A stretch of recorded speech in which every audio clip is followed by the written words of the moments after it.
One thing that really affects people's ability to stay on the carnivore diet, or even if they've been on it for a while and they slip off it, getting back on can be difficult, and that is due to sugar cravings. What would your advice be to people who just can't seem to beat them? Well, I mean, you have to realize the physiology of cravings, right? Cravings are typically time limited. They're often tied to hormonal fluctuation. I'll give you a great uh, example of this. So let's just say, and most of us have experienced this. We eat dinner and it's like 9 p.m. and it's getting close to bedtime, and you're still kind of hungry, and you're like, man, I just want to like let's give me something sweet, a little bit like a little piece of chocolate or something. And you look around your cabinet and there's nothing there, and you kind of like, "Ah, crap." You go to bed, kind of bummed because you didn't get your little chocolate treat or whatever. And then you wake up the next morning and you're not hungry. And you're like, well, wait, I was hungry back at 9 o'clock, and now it's now 8 or 9 hours later, and I'm not hungry. What happened? Well, what happened was the hormones that were surging at 9 p.m. have now subsided. And there's one in particular called ghrelin, who many people are aware of ghrelin at this point. And there's others, but I mean, this one we know uh, often will peak in the evening, and it often will last about 30 to 45 minutes. And so if you know the cravings are coming, just plan for them. Because I tell people, what's your plan for cravings? And what do you mean plan? So yeah, you gotta have a plan, right?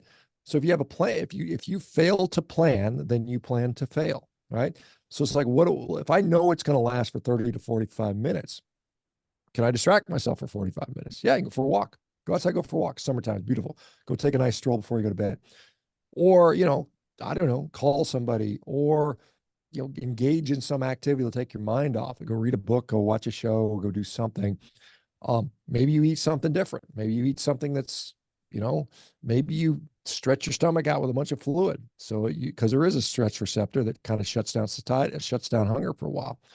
And those things are, last for a while. So you just got to beat it for like, you don't have to beat it for like a week. You just got to beat it for like that 35-minute period. And it's one day at a time. And then, if you F up, just get back on the wagon. I mean, the problem is people like, they just kind of justify it. And don't have the crap in your house. I mean, set yourself up for success. If you like, I'm going to do carnivore, but there's 5 pounds of chocolate and ice cream in my cabinets, I'm going to eat that stuff. If it's in the if it's in the house, it's going to get eaten at some point. So do yourself a favor. Um, you know, give yourself the most supportive environment you can. If it means getting rid of all the garbage, if it means having supportive family members, if you can. Now they don't always go in it. Sometimes it means having a supportive community, whether you find one online or locally or whatever. We know that having a supportive physician greatly increases the chance of success on this diet. And I know that from, again, survey data that I've taken. Again, that's why we have Rivero. I mean, we got supportive. All our physicians are like, yeah, well, they're totally cool at carnivore. So anyway, those are some of the things you can think about. One thing on carnivore that is still sweet, which, I'm not sure, I want to know your opinion on, is dairy. Obviously, milk contains lactose. And do you think that dairy is holding a lot of people back on the carnivore diet? Yeah, in many cases, for sure. I mean, you think of what is the purpose of dairy?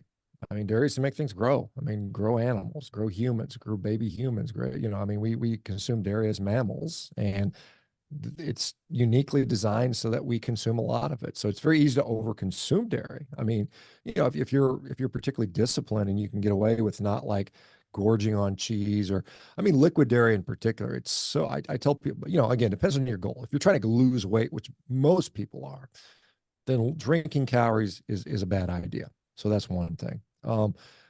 Dairy for some people, there's obviously a lot of lactose intolerant people in the world. There's people that are sensitive to certain dairy proteins, the caseins and things like that. Um, that can be a problem. Some people will have issues with, like diabetics in particular.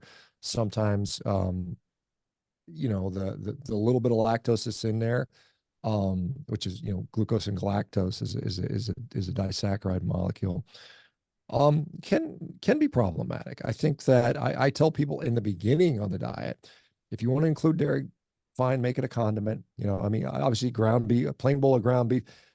If I told everybody, hey, for the rest of your life, you're going to eat plain ground beef, I wouldn't do that diet. I mean, there's no way I would. I mean, if I can put a little bit of spice, a little bit of cheese on there, hey, it's more palatable. I can do that at least as a transition time. And then I can decide if I want to keep it or not. So dairy, I think, is one of those things that um, It depends on the person. Like right now, I'm consuming a decent amount of dairy. Lean dairy because I'm trying to lean out, and I've got my own sort of rationale for why I'm doing it.